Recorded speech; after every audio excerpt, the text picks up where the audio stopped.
नमस्कार, आप सभी का स्वागत है एक बार फिर से आपके अपने YouTube चैनल फिजिकल एजुकेशन अड्डा पे। हमारी हरियाणा पीटी एग्ज़ाम की जो सीरीज चली उसका 53 नंबर पार्ट में लेके आ गया हूँ, जिसमें आज हम हमारे नेक्स्ट जो इम्पोर्टेंट टॉपिक है उसको कवर करेंगे। कल हमने हेल्थ से रिलेटेड फिजिकल फिटनेस के कंपोनेंट को कवर किया था, आज हम स्किल रिलेटेड फिजिकल फिटनेस के कंपोनेंट को कवर करेंगे। जो स्पोर्ट्स में जो परफॉर्मेंस देने के लिए जो स्किल रिलेटेड जो फिजिकल फिटनेस के कंपोनेंट होते हैं, मैंने कल बताया था दो तरह की हमारी फिजिकल फिटनेस होती है। एक तो हेल्थ रिलेटेड फिजिकल फिटनेस, एक sports related physical fitness. Health related क्या होती है, जो हमारी डेली रूटीन की जितनी हमें ज़रूरत होती है डेली रूटीन के कार्य करने की, उस हिसाब से हमारी बॉडी के अंदर प्रॉपर रूप से फिट होना, उस हिसाब से बॉडी का फिट होना। स्पोर्ट्स रिलेटेड फिजिकल फिटनेस कौन सी होती है, वो फिटनेस जो हमें गेम में जो परफॉर्मेंस देनी उसके अकॉर्डिंग जो हमारी फिटनेस हो।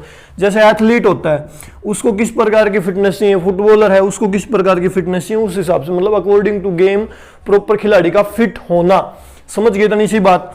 हेल्थ रिलेटेड फिजिकल फिटनेस और स्पोर्ट्स रिलेटेड फिजिकल फिटनेस को समझ गए। अब आज के इस वीडियो को शुरू करूं उससे पहले छोटी सी आपको जानकारी दे दूं कि बार बार मेरे पास बहुत सारे कई बार मैसेज आ जाते हैं कि सर पीडीएफ, क्वेश्चन की पीडीएफ या टॉपिक्स वाइज पीडीएफ। तो अब जो है मैंने एक आपके लिए प्लान सोचा है कि मैं आपको जस्ट 159 रुपीज़ में ना पीडीएफ प्रोवाइड करवा दूं मंथ के हिसाब से। अगर आप जैसे पेपर हो जाता है 23 को अगस्त को, तो आप मेरे को 159 रुपये का सहयोग दे सकते हैं। नीचे नंबर आ रहा है उसके ऊपर मैसेज भी कर सकते हैं, या YouTube चैनल के ऊपर एक ज्वाइन का बटन आ रहा होगा फिजिकल एजुकेशन अड्डा के नाम से, उसके ऊपर भी आप क्लिक करके अपने ATM से पे करके 159 जो उसमें शामिल हो सकते हैं। ये मंथली सहयोग रहेगा आपका। मैं इसको सहयोग क्यों कह रहा हूँ, ये फीस नहीं है भाई, ये प्रॉपर वे में मैं मेरे गांव में जो डोनेशन के रूप में जो अपनी एकेडमी चलाता हूँ, जो लोगों से आर्थिक सहयोग लेके गांव में भी YouTube के द्वारा भी जो इनकम आज तक हुई है थोड़ी बहुत, उसके हिसाब से भी, हालांकि हुई नहीं है अभी तक, उम्मीद है कि हो जाएगी। और जो भी बुक्स के अंदर थोड़ा बहुत मार्जिन बचा वो सारा उसी वहीं पे यूज होता है लगभग।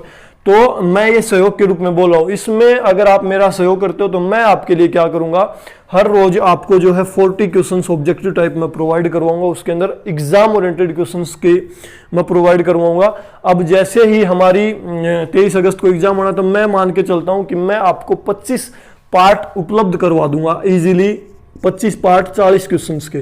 तो मैं आपको एग्जाम ओरिएंटेड 1000 क्वेश्चंस यहाँ पे आपको प्रोवाइड करवाने की कोशिश करूंगा। इसके अलावा मेरे को कोई इंपॉर्टेंट टॉपिक लगेगा उसके पीडीएफ भी मैं आपको प्रोवाइड करवाने की कोशिश करूंगा।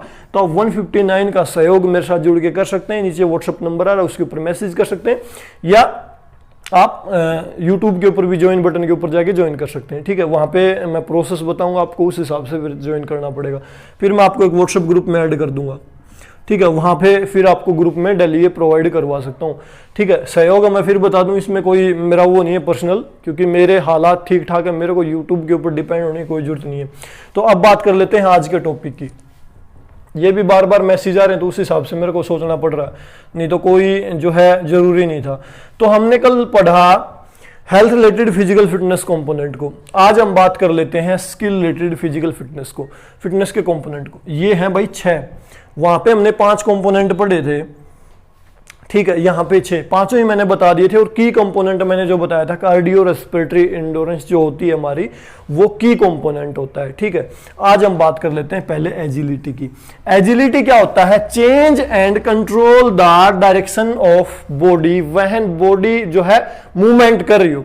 जब हमारी बॉडी गति में हो उस दौरान हम जो है अपनी डायरेक्शन को चेंज कर सके, और डायरेक्शन चेंज करते टाइम जो है ना बॉडी की मूवमेंट को कंट्रोल कर सके, ये होता है भाई एजिलिटी। समझ गए, हम दौड़ रहे हैं, एकदम से हमें टर्न लेना है, ठीक है, तो चेंज कर लें, और कंट्रोल के दौरान जो है डायरेक्शन चेंज करें, उस दौरान जो डायरेक्शन के दौरान बॉडी की मूवमेंट कंट्रोल रहे।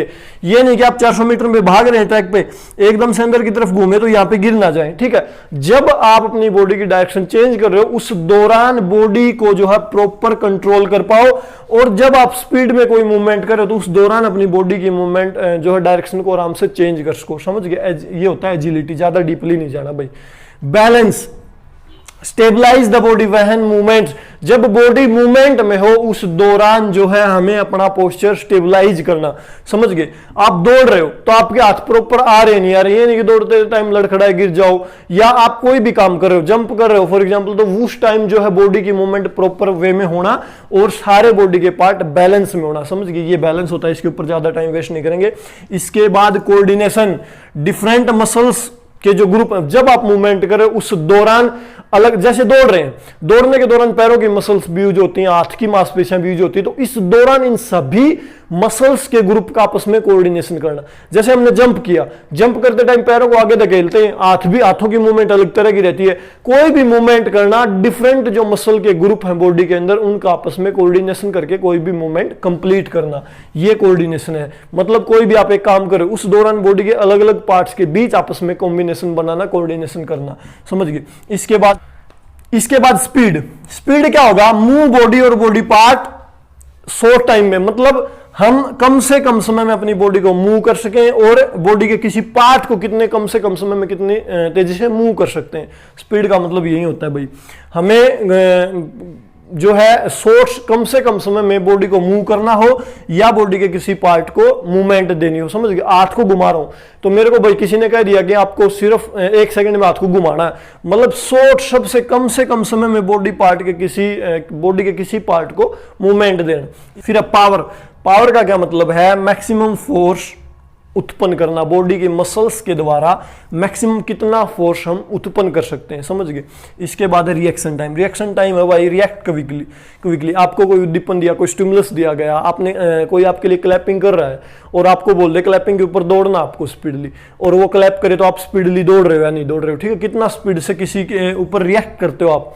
कोई आपको साइन दिया गया, बोल दिया भाई गन के ऊपर आपको दौड़ना है जब गन चलेगी, तो आप कितना स्पीडली वहां पर रिएक्ट करते हो, ये होता है रिएक्शन टाइम।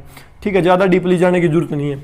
अब एग्जाम में क्वेश्चन कैसा आता है? फॉर एग्जांपल आपको दे दे skill related physical fitness component कौन सा नहीं है, नीचे 3 ऑप्शन ये दे दे और एक आ जाएगा आपका हेल्थ रिलेटेड, जैसे बॉडी कॉम्पोजिशन दे देगा और पूछ लेगा भाई कौन सा जो है वो skill related physical fitness component नहीं, तो आप बता सकते हो बॉडी कॉम्पोजिशन। इसी प्रकार उधर क्वेश्चन आ जाए कि कौन सा जो है skill related health related physical component नहीं है, वहां पे आपको दे दे मसल स्ट्रेंथ, मसल इंडोरेंस और बॉडी कॉम्पोजिशन, और एक दे दे बैलेंस, तो आप बता सकते हो कि बैलेंस जो है हेल्थ रिलेटेड फिजिकल फिटनेस का कंपोनेंट नहीं है, skill related physical fitness component है।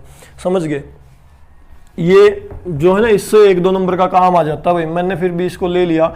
अब हम जब स्पोर्ट्स ट्रेनिंग को करेंगे ना तो उस दौरान हमारे लिए इजी हो जाएंगी ये चीजें। थोड़ा सा मैंने इंट्रोडक्शन भी करवा दी, इससे 1-2 नंबर का काम भी हमारा पूरा हो गया। अब जब हम स्पोर्ट्स ट्रेनिंग को पढ़ेंगे ना तो इजी हो जाएगा सब कुछ। ठीक है? उस टाइम पे और ये चीजें कवर हो जाएंगी, बैलेंस क्या होता है, कोऑर्डिनेशन क्या होता है, एजिलिटी क्या होता है। ठीक है? ज्यादा गहराई में जाने की जरूरत नहीं, मैंने छोटे छोटे एग्जाम्पल देके आपको बता दिए।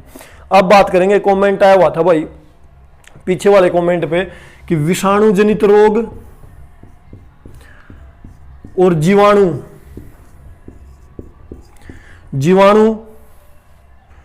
जनित रोग, और मतलब पूछ रहे थे भाई नीचे कमेंट की विषाणु जनित रोग और जीवाणु जनित रोग कौन से होते हैं, उसको एक बार करवा दीजिए।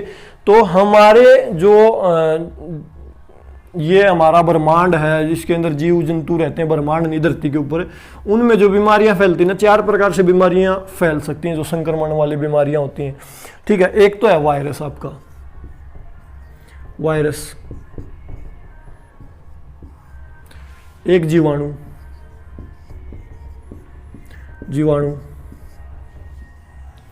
एक आपका प्रोटोजोआ,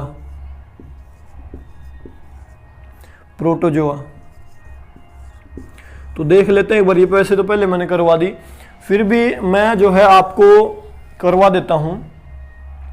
एक होता है फफूंदी से फैलने वाली, उसको बाद में देख लेंगे। ठीक है? बोर्ड पे जगह नहीं है इतनी। तो पहले वायरस, जैसे आजकल कोरोना फैला हुआ ना, एक तो कोरोना ये वायरल इन्फेक्शन है भाई, वायरस से फैलता है। ठीक है? इसी प्रकार कुछ दिन पहले इबोला आया था, एक इबोला, वो भी वायरल इन्फेक्शन था। ठीक है? जो हम बीमारियां पढ़ रहे हैं ना, इससे रिलेटेड क्वेश्चन 2 प्रकार का आ सकता है। एक तो बीमारी किससे फैलती है, एक जो बीमारी फैलती है वो शरीर के किस पार्ट को प्रभावित करती है। दोनों ही टॉपिक आज हम कवर करेंगे। ठीक है? सबसे पहले हम वायरल जो बीमारी उनको देख लेते हैं, कोरोना, इबोला। इसके अलावा चेचक है आपकी, रेबीज है, इसके अलावा आपकी जो रहेगी जुखाम हो गया आपका, ठीक है, जुखाम। इसके अलावा जो आपकी एक बीमारी रहेगी इसमें पोलियो, ठीक है। इसके अलावा खसरा होगी, सिर्फ इंपॉर्टेंट बताऊंगा भाई, खसरा। इसके अलावा इसमें डेंगू या कोई भी फीवर हो, जैसे आपकी कोई भी वायरल फीवर, लगभग जो बुखार होती है वह हर प्रकार की बुखार लगभग वायरल इन्फेक्शन होती हैं, ठीक है। इबोला मैंने बता दिया, एड्स आपकी होती है एक बीमारी, एड्स, ये भी वायरल इन्फेक्शन है। इसके अलावा चिकनगुनिया जिसको आड़ तोड़ बुखार बोलते हैं हरियाणवी लैंग्वेज में, चिकनगुनिया, ठीक है। बस इतनी ही जो है इंपॉर्टेंट है, ये समझ गए भाई। इसके बाद चलते हैं नेक्स्ट, जीवाणु से होने वाली बीमारियां देख लेते हैं। आपका टिटनस है, प्लेग है, इसके अलावा हेजा हो गया, अक्षय रोग हो गया। अक्षय रोग को इंग्लिश में भाई टीबी बोल देते हैं, देसी भाषा में जो टीबी होती है वो ट्यूबरकुलोसिस, ठीक है। टाइफाइड हो गया, टाइफाइड। इसके अलावा आपका हो गया तपेदिक हो गया। इसके अलावा आपका जो है काली खांसी हो गया, कुकुर खांसी जिसको बोलते हैं ना, काली खांसी, ठीक है। इसके अलावा इसमें जो है निमोनिया आपका हो गया, निमोनिया। और इसमें आपका जो है रहेगा कुष्ठ रोग, ठीक है। ये जीवाणु जनित इंपॉर्टेंट बीमारियां। वायरल इन्फेक्शन फिर से रिपीट कर दूं मैं, कोरोना, इबोला, चेचक, पोलियो, रेबीज, जुखाम, खसरा, डेंगू, एड्स, चिकनगुनिया, ठीक है। वायरल इन्फेक्शन से होने वाली बीमारियां कौन कौन सी? कोरोना है, इबोला है, चेचक है, पोलियो है, रेबीज है, जुखाम है, खसरा है, डेंगू है, एड्स है, चिकनगुनिया, ठीक है। इनके पार्ट्स को भी कवर करेंगे, कौन सी बीमारी कौन से पार्ट को इफेक्ट करती है शरीर के अंदर। फिर से रिपीट कर दूं, वायरल से होने वाली बीमारी कौन सी होगी आपकी? पहली कोरोना है, इबोला है, चेचक है, पोलियो है, रेबीज है, जुखाम है, खसरा है, डेंगू है, एड्स, चिकनगुनिया। ये कहां पे फैला? कोरोना कहां से शुरू हुआ? नॉर्मली अभी प्रेजेंट का क्वेश्चन है, चाइना से, ठीक है। ये इबोला कहां फैला? ये अफ्रीका में फैला था भाई। चेचक, पोलियो, रेबीज, जुखाम ये बहुत पुरानी बीमारी है, ठीक है। चेचक, पोलियो, रेबीज, जुखाम, खसरा, डेंगू, एड्स, चिकनगुनिया इंपॉर्टेंट बीमारियां हो गई। इसके बाद जीवाणु से आपकी टिटनस हो सकती है, प्लेग हो सकता है, हेजा हो सकता है, अक्षय रोग हो सकता है, टाइफाइड हो सकता है, तपेदिक हो सकता है, काली खांसी हो सकती है, निमोनिया, कुष्ठ रोग, ठीक है। ये सारे। इसके बाद चलते हैं नेक्स्ट, और एक ये रेबीज बीमारी जिसमें आदमी पानी से डरने लगता, कुत्ते के काटने से होती है भाई, मोस्ट इंपॉर्टेंट है, याद रखें। कुत्ते के काटने से क्या होती है? रेबीज, समझ गए। इसके बाद चलते हैं नेक्स्ट, प्रोटोजोआ से होने वाली बीमारियां मैं आपको बताऊं तो पहला मलेरिया हो गया। नंबर 2 पे आपका रहेगा पायरिया, ठीक है। इसके बाद आपका रहेगा पेचिस और कालाजार, ठीक है। ये होगी आपकी प्रोटोजोआ से होने वाली बीमारियां। क्या होगी? प्रोटोजोआ से होने वाली बीमारियां। इसी प्रकार फफूंद से रिलेटेड बीमारियां मैं आपको बताऊं, तो कौन कौन सी हो सकती हैं फफूंदी से रिलेटेड जो बीमारियां हैं वो। सबसे पहली तो एथलीट फिट, आपकी एथलीट फुट जो होती है वो मोस्ट इंपॉर्टेंट है भाई। फफूंदी से होने वाली बीमारियां कौन कौन सी हैं? एक तो एथलीट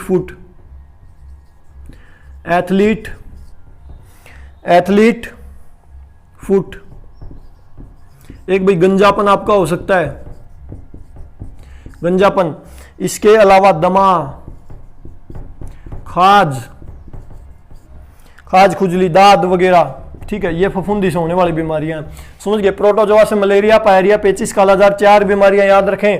इसी प्रकार फफूंदी से एथलीट फिट, गंजापन, दमा, खाज, खुजली जो भी होती हैं वो सारी बीमारी, ठीक है, समझ गए। जीवाणु वाली मैंने बता दी, वायरल इन्फेक्शन आपको बता दिया, ठीक है। टिटनस, प्लेग, हेजा, अक्षय रोग, टाइफाइड, तपेदिक, काली खांसी, निमोनिया, कुष्ठ रोग, ये सारे जीवाणु से होंगे, ठीक है। वायरल इन्फेक्शन में मैंने आपको बता दिए इबोला वगैरह, इबोला, कोरोना, जितनी भी बीमारियां थी आपकी, चेचक है, जुखाम है, डेंगू ज्वर है, चिकनगुनिया है, ये सारे समझ गए। इसके बाद जो ये बीमारियां हैं बॉडी के कौन से पार्ट को कौन सी बीमारियां जो इफेक्ट करेंगी, सबसे पहले देख लें फेफड़ों को इफेक्ट करने वाली बीमारी। फेफड़ों को प्रभावित करने वाली बीमारियां कौन कौन सी रहेंगी आपकी। सबसे पहले आपकी रहेगी निमोनिया। इसके बाद जो नंबर 2 पे बीमारी रहेगी आपकी अक्षय रोग, जो टीबी है, सांस की बीमारी जिसको बोलते हैं ट्यूबरकुलोसिस, टीबी, अक्षय रोग। इसके अलावा जो आपको कर सकता है प्रभावित कुकर खांसी और आपका तपेदिक।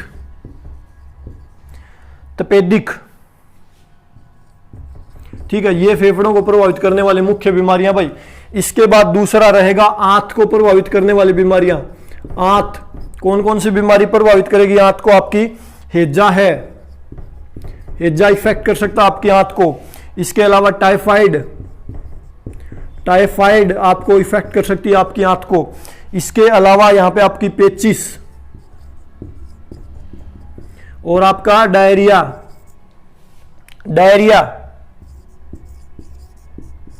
ठीक है, इसके बाद ये होगी आपकी आंत को प्रभावित करने वाली मुख्य बीमारियां। इसके बाद तंत्रिका तंत्र, इसको कौन कौन सी बीमारियां प्रभावित करेंगी। सबसे पहले आपकी बीमारी है पोलियो।